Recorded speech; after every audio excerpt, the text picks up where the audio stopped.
Order! Order! You are an incorrigible delinquent at times. Behave yourself, man! Well, British interests in Saudi Arabia are well documented. Earlier this year, Theresa May agreed a £65 billion trade and investment target with the kingdom's crown prince.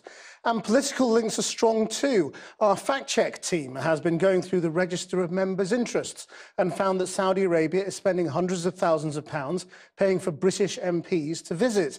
At least 33 have been on paid trips to the kingdom since Saudi troops entered Yemen, or started firing on Yemen, in 2015. Among them, the former International Development Secretary, Andrew Mitchell, and he joins us now from his constituency of Sutton Coldfield in the West Midlands. Andrew Mitchell, how do you think it looks to voters that 33 British MPs are accepting thousands of pounds worth of hospitality from Saudi Arabia? Well, let's be clear. I went to Saudi Arabia at the invitation of the Saudi Arabian government because they knew I was extremely critical of their tactics and their war and the coalition's activities in Yemen. And I responded positively to their invitation to go. I had at that stage led an emergency debate in the House of Commons condemning what the Saudi Arabian government was doing in Yemen.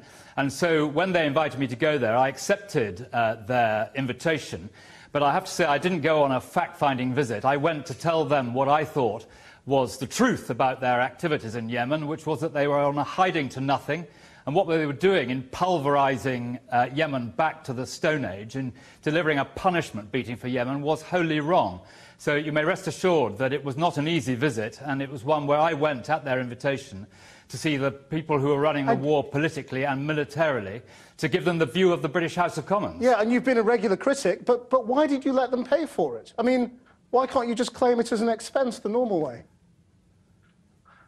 Well, I couldn't claim it as an expense. I'd have had to pay for it myself if I hadn't accepted the ticket from their airline. So you're not allowed to claim that kind of trip? And a hotel room.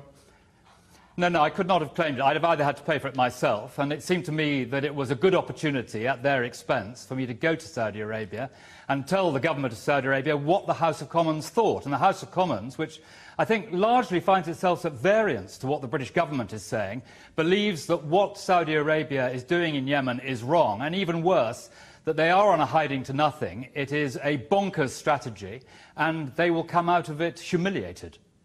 Why do you think Saudi Arabia is, though, sort of paying for all of these trips? You know, beyond your own. I mean, they've upped the number of British MPs that they are inviting over and paying for since their Yemen conflict. I mean, surely they're trying to influence them. Well, they may be, but it's not a very good investment because the House of Commons has been pretty clear, the opinion expressed across the House of Commons in these debates, that what the Saudi Arabian government is doing in Yemen is not going to work. It's not to their advantage. It's not the way to prosecute their regional interests, particularly in Yemen, and that they should desist. But the arms sales carry on. Billions of pounds worth since the Yemen war began. Well, the arms sales is a serious issue, and arms sales, of course, are subject to the export regime, and businessmen. I call certainly for the government and for international organisations, supranational organisations, not to go to Saudi Arabia for this Davos in the desert. But I've never called for an arms embargo, and I certainly am not calling for British business not to engage in Saudi Arabia. We engage all around the world with some very difficult regimes. You know, we're trying to export to every country in the world, including countries like North Korea. But my point is that it's not right for ministers, particularly at the moment, given this appalling event that's taken place in Turkey. It would be quite wrong for ministers and supranational organisations to engage with Saudi Arabia at the moment until, firstly, we've had a full explanation and all the facts laid out for the public on what happened in the consulate in Istanbul, and secondly, we know who perpetrated this atrocity and who gave the orders to perpetrate the atrocity. And once we have those facts, the international community can then decide what action it should take in respect of the activities of Saudi Arabia. Andrew Mitchell, thank you very much. Well, all of this is having an impact closer to home, focusing attention on MPs who have accepted hundreds of thousands of pounds worth of hospitality on trips to Saudi Arabia, as well as other roles, as the Channel 4 News fact-check team revealed last night. Paul McNamara has been trying to speak to some of those MPs, and he's in Westminster now. So, Paul, how did you get on? Yes, evening, Kathy. I mean, what we're talking about here is at least 33 MPs taking trips to Saudi Arabia, funded by Saudi Arabia, trips worth in total more than £200,000.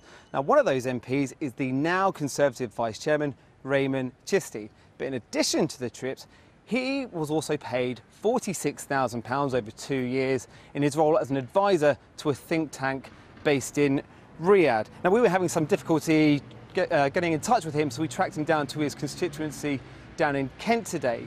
And he told us, you know, that this was an independent think tank, it was all declared to Parliament, and it was all above board. And he stood down from this role earlier on this year when he became the Tory Vice Chairman because of time constraints. So we asked, if you didn't have that time constraint, if you weren't Tory Vice Chairman, and in light of everything that's happened over the last week, would you still take that money? Would you still take that role? Let me first clarify. The role that I had was with regards to an independent think tank, and independent think tank based in Saudi Arabia. And How independent is anything in Saudi Arabia? It's a prince who's the chairman of it. Can I put this to you? And I think it's got to be fair. You've asked me a question. Sure. I do not know you're coming to interview me, but it's a pleasure to be interviewed by you. We called your office a number of times and asked but for I'm in my interview. constituency surgery. I'm here. The point I would make to you is this. In relation to, if you're asking to do this interview now in relation to what we're seeing happen in Turkey, let me be very frank with you.